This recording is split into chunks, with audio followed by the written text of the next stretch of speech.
Olá, boa tarde. Temporada 3 e mais um Afterplant. Sejam bem-vindos ao Manforten Game Ring Afterplant. Agora sim, eu sou o Move e hoje estou aqui com um convidado novo. Olá, Alfa, como é que estás? Ok, o Nabo acaba por entrar também, mas Sim, era sim, para sim. mim, o nickname não é assim tão semelhante. Mas obrigado agora já agradecer pelo menos pelo convite para participar neste Afterplant. Já estamos numa nova temporada, temos também muito que falar da anterior e temos também boa companhia, claramente. Temos o Capitão, o IGL do lado da For the Win, temos Nabo connosco, agora aqui com alguns problemas técnicos, mas sabem como é século XXI. Agora conseguimos te ouvir, chefe. Agora sim, agora sim. Mas certamente que vai ser resolvido enquanto fazemos aqui uma pequena introdução. Já sabem que o Afterplant é então o nosso pre-show, digamos, do circuito Retake. Tem sempre convidados em cada edição e hoje esperemos conseguir contar com esta resolução do problema técnico aqui do capitão da equipa da Ford Win, o Nabo. Passamos então para esta terceira temporada, que já sabem a timeline. Eu posso-vos dar um pequeno resumo. Começamos então com o primeiro take no dia 14 e 15 de outubro, vamos agora para o segundo, hoje, 28 e 29 de outubro, portanto, muito Counter-Strike até pelo menos 27 e 28 de novembro, em que temos os playoffs, 4 takes mais a fase playoffs, uma terceira temporada recheada, novamente, prize pool 15 mil euros, 12.500 em dinheiro, o resto em material. Portanto, Alfa, não houve grandes alterações a nível de formatos. Aqui já tivemos a falar um bocadinho das seeds, o Uhum. que houve de mudanças e etc. É uma das perguntas que eu gostava de colocar até ao Nabo e a toda a gente que já passou no Afterplant costuma comentar essa situação do seeding ser um pouco mais estranho. Temos novas equipas e já começamos também com o primeiro take. O que é que nos podes dar de resumo? Pronto, então acaba por ser logo a Ford ainda destacar-se, fica em primeiro lugar nesse primeiro take, 75 pontos, portanto, são assegurados. São múltiplos takes para depois querer aqui ao máximo assegurar a Final Four. Vimos, por exemplo, no anterior, os Rhino a assegurar no take 3, 4, se não estou em erro, logo a presença no Final Four. Portanto, quanto mais cedo, melhor para múltiplas equipas. Segue logo a Ford Win, os offsets, 50 pontos. Em terceiro lugar, temos Rhino com 30 pontos. Pode ser muito alterado, não esquecer que o primeiro lugar em qualquer take acaba por ganhar 75. Qualquer uma dessas equipas no top 4 pode afastar-se e assegurar a primeira posição. Portanto, já tivemos um take disputado à volta de BO1s e que acompanhar, tal como trouxe boas surpresas. Pequenas alterações, pelo menos nas equipas relativamente aos últimos takes. O mais, se calhar, que se pode falar agora do lado da For the Win é aquela adição de lore, story, acaba por sair para se juntar aos show principais, ao lado da equipa portuguesa. Portanto, também é uma questão que iremos colocar muito provavelmente mais tarde ao NAB. Agora, neste caso, Move, eu acho e considero que ainda está muito em aberto esta temporada, porque ainda fizemos apenas um take, vamos ter agora o segundo, e mesmo assim há equipas que têm muito para crescer, olhando para Ouro, olhando para Exploit, por aí em diante. Sim, acaba por ser um formato um pouco diferente do habitual e que nos traz, se calhar, essa possibilidade de surpresas ou de surpresas, digamos, ou agradáveis ou desagradáveis para algumas das equipas. Com este primeiro take, consideras alguma equipa a surpresa nesta terceira temporada? Sim, eu acho que o claro é a Ford ter ficado em primeiro lugar. Uma equipa que tinha tido dores de crescimento com apenas uma troca que afetou um pouco a forma como a equipa se comportava. Tiveram picos e tiveram baixos. O mais revelante, o mais predominante foram os baixos. Sim, tiveram bons jogos. Por exemplo, ganham um Vertigo fenomenal contra a Kuma, uma equipa que supostamente seria altamente favorita e dão uma grande lição de como defender Vertigo. E depois vem para o take, não os favoritos, claramente. Via-se, quer eu, quer o resto do talento, a indicar se calhar Offset, Exploit, só Youngsters a serem os top 3 nesta competição, ou pelo menos o Take 1, e For the Win acaba por fazer um grande percurso e é esperar para ver se traz a mesma qualidade neste segundo Take, claramente. Muito bem. Já o Pica na altura puxava muito para o lado da equipa da Ford Win, que acabava por ter boas prestações, e parece, logo neste primeiro take, tem este potencial e acaba por também, digamos, vir motivada já a nível competitivo, que se encontra numa boa fase e chega aqui para este circuito retake e apresenta-se com grande potencial. Falando neste potencial, parece que foi mesmo de propósito, isto pensando já a nível futuro.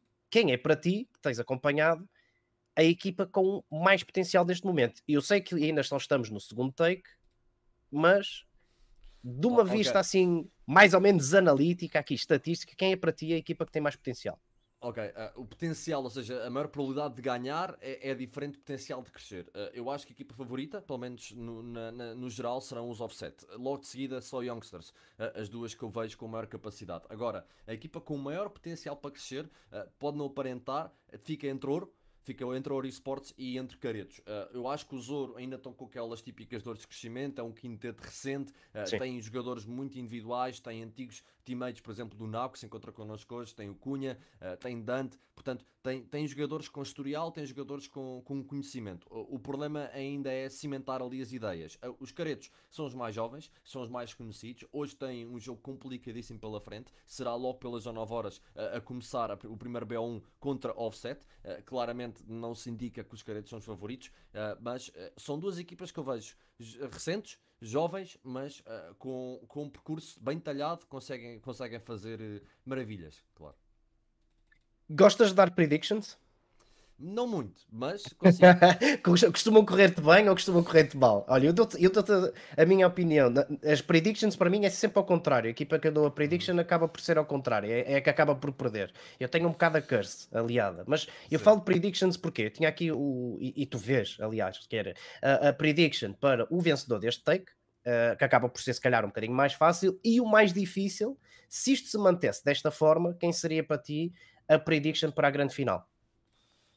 Prediction para a grande final, eu Eu acho que vou, eu para a vou. grande final é difícil, não é? Ainda falta muito Sim, sim, sim, tempo, sim, sim. temos até novembro e depois, Pois, ok. mas aí está, eu consigo ditar mais ou menos, porque vamos um pouco apagar o Take 1, vamos apagar já o historial desta temporada e olhamos como se fosse uma folha branca. E em Uhum. branco eu conseguiria dizer muito mais facilmente a probabilidade de ser entre Offset, só Youngsters ou Exploit. Mas, tendo em consideração que se viu no primeiro take, acho que está mais em aberto do que aparenta essa grande final. Agora, predictions para este take, eu acho que muito possivelmente temos equipas que não são tão favoritas a surpreender. Eu gostava muito de ver os Rhino a acordar finalmente, têm tido graves problemas, ou pelo menos ainda têm aqui estado numa maré negativa em termos de resultados, portanto eu acho que Rhino se acorda consegue assustar muito. Obviamente que os Offset, com já por exemplo um BO1 jogado ontem contra a Soy Youngsters, uma equipa que supostamente era muito capaz e a jogar um inferno descomunal, o Offset ganha de uma forma incrível contra os Youngsters. Eu vejo os Offset se calhar vir com essa mentalidade de ontem a trazer bom CS para cima da mesa. Sim, perdem um BO3, perdem um BO1 na ESA Advanced, mas acho que apagando isso, podem entrar no Take 2 com mais chama. Ok, muito bem. Isto para relembrar, malta, e eu depois vou falar com o Alfa novamente, aqui em dezembro. Dezembro vamos ter, claro, como fala aqui uma grande frase, não sei se foi o nosso colega Marcelo ou não, mas diz mesmo: iremos encerrar o ano com a chave de ouro ao coroar o grande Uhum. vencedor desta edição de 2021 do Circuito Woman Retake.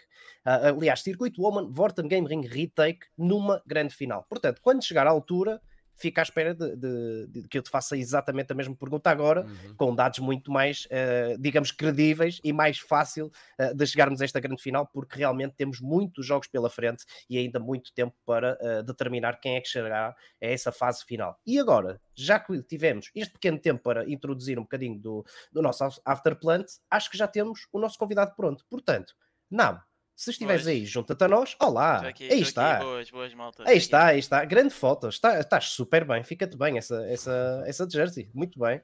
É Nabo, verdade, já há muitos bem-vindo. anos. Muito bem. Olha, bem-vindo e obrigado por, Obrigado. por aceitares o convite de te juntares aqui ao Afterplant, o primeiro desta terceira temporada. Como o Alfa disse bem, vocês entram super bem no primeiro take, têm agora o segundo para disputar contra uma equipa que vocês já conhecem, mas gostava de começar logo por uma pergunta que já é típica aqui no Afterplant, que é Ok.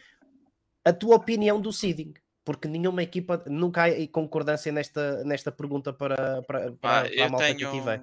eu tenho uma opinião muito pessoal em relação à cena do seeding. Pá, que é para não usar palavras feias, eu acho que o pessoal não sabe fazer seeding, nem tem os no sítio para fazer seeding. Tipo, eu acho que o pessoal não pode Ok, analisar só competições nacionais, nem pode certo? analisar só competições internacionais. Pá, honestamente, se eu pegasse, por exemplo, no seeding de. Pá, isto, como é óbvio, é a minha opinião, né? Vale o que vale. Claro, Pá, se eu pegasse neste seeding, por exemplo, eu tenho aqui aberto, todas as equipas estão pelo menos neste take. Obviamente que os offsets são a equipa favorita. Depois, em segundo lugar, teria sempre ou For The Win ou a equipa dos Exploit. Depois, a partir daí, viria para a equipa do Show Youngsters, N2E, Ouro e Caretos. Esta é a minha opinião.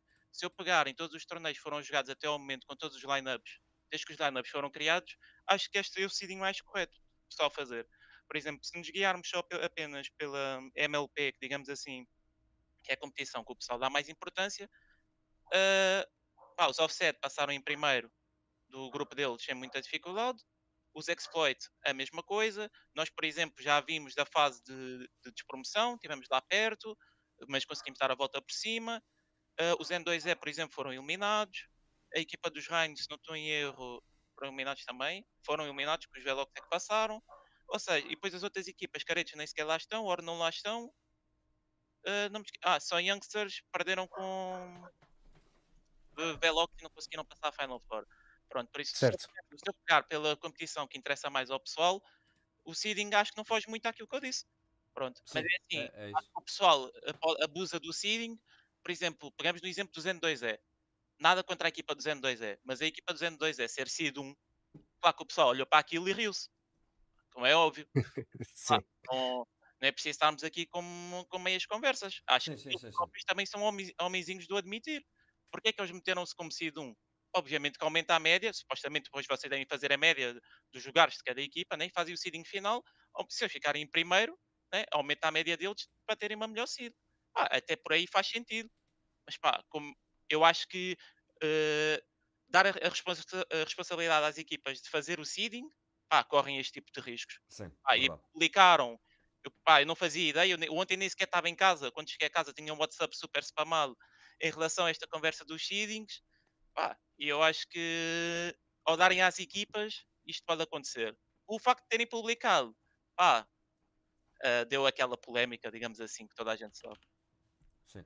Sim, mas acaba por ser também, digamos, mais justo vocês saberem através destas publicações como é que as equipas estão a pensar, ou digamos, a jogada, entre aspas, mental que está aqui a ser aplicado, não é? Porque, como tu dizes, acaba por ser se calhar uma situação que dá aso a este tipo de seeding, como acabamos de ver, mas acaba por ser tudo um jogo, não é? Aqui para tentar ter a Claro, maior claro. vantagem logo antes do jogo, não é?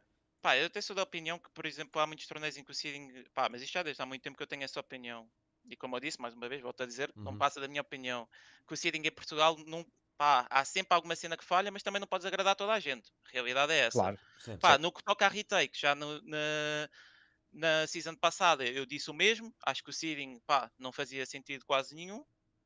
Eh, eu acho que, por exemplo, uma maneira que podiam resolver isso era meter o resultado dos takes. Por exemplo, do último take, fazes a ordem do Correto, seeding. Por exemplo, é uma correto. opção. A outra opção para mim, é só pegarem nas equipas, analisarem os torneios que são jogados, os resultados e fazerem o seeding. Como eu disse, eu acho que o pessoal não os tem no sítio para fazer, honestamente. Acho que o pessoal vai muito pela fama aqui e ali.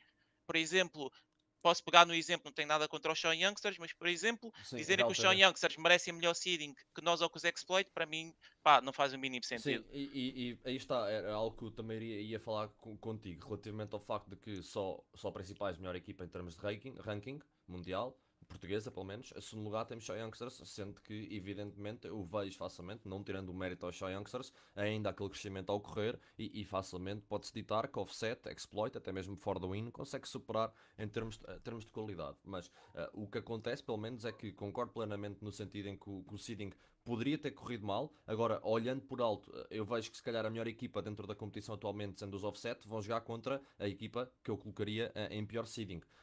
Relativamente à For The Win, acaba por ser um bocadinho complicada essa gestão, porque olhando para os Rhino e vendo se calhar os resultados recentes, eu diria que estariam ali ela por ela com o Zoro, em termos de sétimo lugar. Portanto, eu acho que é um bocado mandar moeda ao ar relativamente a isso, apesar de facilmente eu colocar os Rhino acima do Zoro. Portanto, se calhar seria um bocadinho disparo o seeding que eu pessoalmente faria neste momento para o Take 2. Ok. Alfa, pegaste? Força. Uma pergunta aqui para o nosso capitão. Eu tenho múltiplas, mas vamos Força. um pouco Sim, olha, resumir. mas a produção já nos está a apertar, que está a dizer que nós estamos a falar muito. Sim, eu tenho múltiplas perguntas, Sim, teria mas quatro, força, mas força. facilmente consigo englobá-las numa apenas. Portanto, temos dois pontos fulcrais. A primeira é aquela alteração em que Sturridge junta-se à For the Win, entra o Louro, um jogador que teve um pouco mais parado, e depois o teu acompanhar, um jogador com experiência com o Miguel, agora a querer se calhar manter-se fresco dentro da scene, manter-se sobre o meta, e como trabalhas também com o coach, por tendência o Miguel é quem está mais próximo do Juve. Pá, é assim, em relação à troca do Story, como toda a gente sabe, foi uma troca inesperada. Mas como é óbvio que é uma proposta completamente irrecusável, como é óbvio. Uhum. Pá, a gente quando soube apoiou-o a 100% para ele ir, como é óbvio. Nós ficámos um bocado, pá, ficámos numa situação complicada, né? Porque todas as equipas já estavam montadas. Tivemos a sorte do Louro estar disponível para se juntar a nós. Pá, a partir daí, como é óbvio, nada tem a ver com o Louro, mas nós tínhamos muito trabalho em cima da mesa, como até várias vezes falaram, For the Win, em não sei quantos meses de trabalho em relação à frente em relação às outras equipas. Nós tínhamos muito trabalho em cima da mesa. Posso dizer que nós na altura jogávamos os 7 mapas e jogávamos os 7 mapas minimamente com qualidade para conseguirmos apresentar um nível decente. Eu até dizia, embora os miúdos não gostassem que eu dissesse isso, mas pá, com a minha experiência, eu disse que nós que a jogarmos da maneira que andávamos a jogar, tínhamos muitas probabilidades de sermos candidatos a vencer a MLP. Uh, Pá, foi uma troca complicada, porque depois foi tudo por água abaixo. Pronto, foi tudo por água Sim. abaixo. O facto de nós termos jogado um ou dois torneios mostrou logo que. E jogámos um ou dois torneios e assim de um clique, de um momento para o outro, a Story foi parar ao show. Acho que se o pessoal for um bocadinho por aí, acho que pode mostrar um bocado do potencial que a equipa tinha naquele momento. Pronto. Pá, em relação à adaptação do Louro, é uma coisa que leva tempo, porque nós tínhamos um estilo de jogo completamente diferente. Completamente diferente, não é muito diferente, mas o Story é um jogador diferente do Louro. O Louro é um jogador que gosta de fazer plays individuais, pá, é diferente. O Story coordenava muito a mid-round. Não sei se é isso que se passa no show ou não, mas o Story connosco era uma pessoa que coordenava muito a mid-round, tomava muita decisão, tinha muita boa leitura de jogo, e com o Louro isso já não acontecia tanto. Pronto, o Louro é mais calado, é mais de fazer o seu jogo, tranquilo. Pronto, e fica mais à espera do que o pessoal diz para fazer. Pronto, e nós sofremos um bocado no início com isso, agora já não tanto, agora já está diferente, mas pronto, é um bocado assim. Agora, como é óbvio, precisamos de tempo para poder treinar e etc. Porque nós jogámos muitas competições ultimamente e nós nem sequer jogamos a ESEA e temos jogado muitas Correto. competições e nem sempre dá para treinarmos, por exemplo, da maneira que treinamos no verão. Pronto, qual foi a outra pergunta? Desculpa, que eu já me esqueci. Era relativamente a tu com o Miguel, e sendo já Miguel há algum tempo, a falta de Miguels em Portugal e como trabalhas junto do teu coach, porque por tendência são os que estão mais próximos dentro da equipa. Ok. Pá, em relação à falta de girls em Portugal, pá, honestamente, mais uma vez eu tenho uma opinião muito pessoal sobre isso. Eu acho que ser IGL, e não é para o fazer, mas não é fácil ser IGL. Tens que ser muito um líder fora do servidor, não é só dentro do servidor. Pá, e eu acho que é isso que falta aos miúdos de hoje em dia em Portugal, que é, pá, 99% deles só se preocupa com o próprio umbigo. Pá, e quando é assim, torna-se difícil serem IGLs ou serem líderes de alguma coisa. Pronto, daí a escassa de IGLs em Portugal. Ou esqueces, pronto, esqueces de IGLs em Portugal. Um, Em relação ao meu trabalho com os coaches, pá, eu sou uma pessoa que sou muito aberta a ideias novas. Não gosto de ter as minhas ideias fixas, já fui muito mais assim do que sou hoje. O Juve e o Dios têm sempre opinião, pá, e nós ouvimos sempre. Se eles dão uma cola, a gente respeita, seja um ou seja o outro. Respeitamos, fazemos, correu mal, pá, não interessa, a seguir corre melhor, aprende-se é com os erros. Por isso, pá, a relação é aberta, como é óbvio. Eles dão calls, falam taticamente, fora do servidor, dentro do servidor. Têm completa liberdade para fazer. Pronto. E no fundo é isso. E em relação aos jogadores também é a mesma coisa. Se o Dias dá uma call, respeita-se a call do Dias. Jorge é a mesma coisa. O Louro é a mesma coisa. O Júnior, o Arroz Doce é a mesma coisa. Pronto. É tudo igual. Porque se não for assim, também o pessoal não se centra dentro da equipa, percebes? Uhum. Pronto. Por isso tem que haver essa abertura. Pá, e, por exemplo, eu no passado sofri um bocado com isso. Mas agora já percebo mais isso e dou sempre espaço para os jogadores poderem fazer as suas plays. Ok. Ok. Olha, gostei muito da tua pergunta, Alfa. Sim, senhor. de qualidade. Estás convidado para o próximo.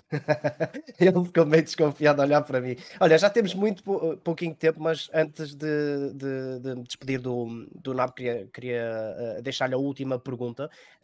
Vocês têm o confronto marcado para hoje, não é? Às 21 horas contra a equipa dos Rhino, um adversário que vocês conhecem bem. Certamente que estão motivados, até tivemos a publicação que vocês têm, dois dos melhores entries a nível estatístico estão na vossa equipa, tem também o Lore como terceiro melhor a nível de KDR, portanto, motivados estão, vêm do take número 1 também em boa forma. O que é que a malta em casa que vai poder assistir, o que é que pode esperar do vosso jogo contra os Rhino? Pá, é assim, vai ser um jogo equilibrado, de certeza, até porque eles conhecem-se muito bem fora do servidor e dentro do servidor, já jogaram juntos, alguns deles. Também já joguei juntos com o Icarus e com o JP ainda há pouquíssimo tempo. Por isso vai ser um jogo equilibrado, de certeza. Quando jogámos o BO3 para a MLP foi um jogo equilibrado. Acho que um foi overtime e o outro foi 16-14, ou que foi, já não me lembro bem ao certo, mas foi uma coisa assim. Por isso vai ser um jogo equilibrado. Pá, a equipa está sempre motivada, a equipa está sempre pronta a jogar. Por isso, por acaso, esta equipa, quando chega aos oficiais, parece dar ali um clique e estamos a jogar um oficial e estamos ali concentrados do início ao fim, independentemente se a gente ganha ou perde. Por isso o pessoal pode esperar um bom jogo. Portanto, no fundo é isso. E as nossas expectativas, como é óbvio, isso é jogo a jogo, porque são BO1s e há 2 semanas tivemos não é a sorte, mas tivemos pronto, o prazer de ganhar. Pá, mas hoje pode não acontecer isso. Pá, temos que entrar concentrados e jogar para ganhar sempre. Muito bem, Nabo, olha, a melhor das sortes para vocês. Eu sei que não precisam de sorte, que certamente já têm o jogo preparadíssimo. Por nós, Obrigado. olha, é tudo. Muito obrigado por aceitares novamente o convite. Espero contar Não, sempre com mais disponível. conversas destas, um bocadinho mais de mais tempo, porque acaba por passar muito rápido. Alfa, É verdade. foi um prazer estar aqui contigo também. E eu não me vou despedir de ti, porque tu vais já entrar a seguir com o Max Mox, que já está à nossa espera também para o primeiro jogo do dia. Portanto, malta, muito obrigado. Vamos fazer aquela curta pausa já habitual e voltamos Uhum. com o primeiro jogo deste Take número 2. Até já. Até já.